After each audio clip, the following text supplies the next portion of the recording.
Olá, sejam bem-vindos a mais um vídeo da série Brain Talks. Hoje nós vamos falar sobre as curiosidades do medo, exatamente.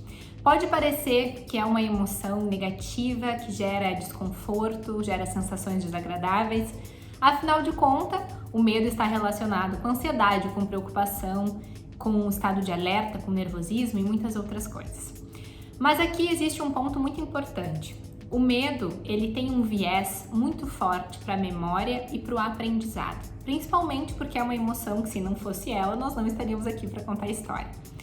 Mas o ponto é, mesmo as experiências negativas, elas têm um peso no nosso processo de aprendizado, porque nos ajuda a tomar decisões frente a situações que podem gerar uma ameaça ou um perigo ao nosso bem-estar físico, emocional ou mental.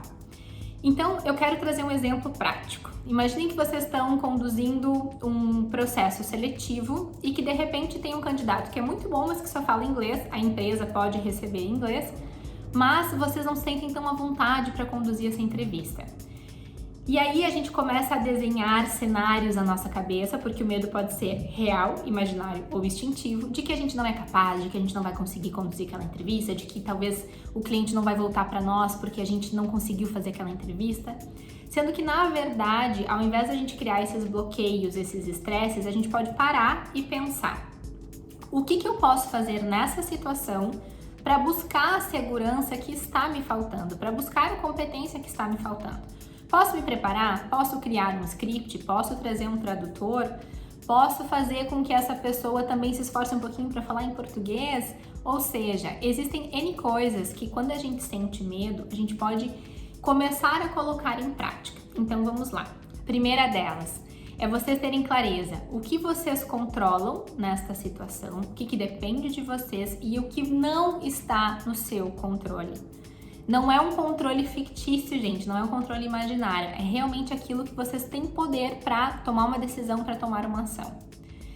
Nos cenários de crise, de caos, de problemas, tem muitas coisas que nós não temos controle. Então é interessante que a gente racionalize e coloque isso no papel para que a nossa ansiedade diminua, para que a gente consiga se permitir pensar a respeito disso.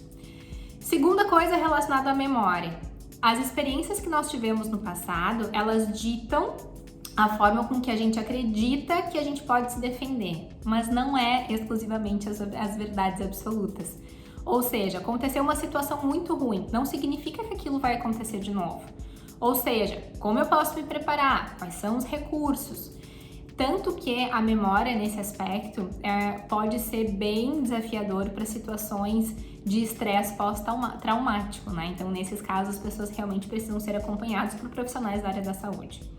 E aí existe um terceiro ponto aqui, que também está vinculado com esse processo de evolução do medo, que tem a ver com o comportamento social, ou seja, buscar uma rede de apoio para poder lidar com aquela situação é uma das estratégias que os especialistas recomendam.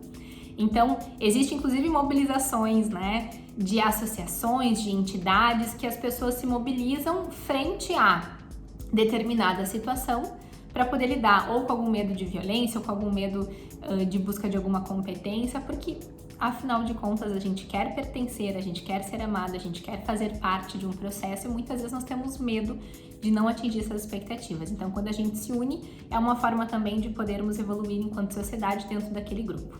Espero que vocês tenham gostado, usem o medo a favor de vocês e lembrem que muitas vezes, quando os recursos não estão dependentes somente da gente, a gente pode mobilizar outras pessoas para nos ajudar.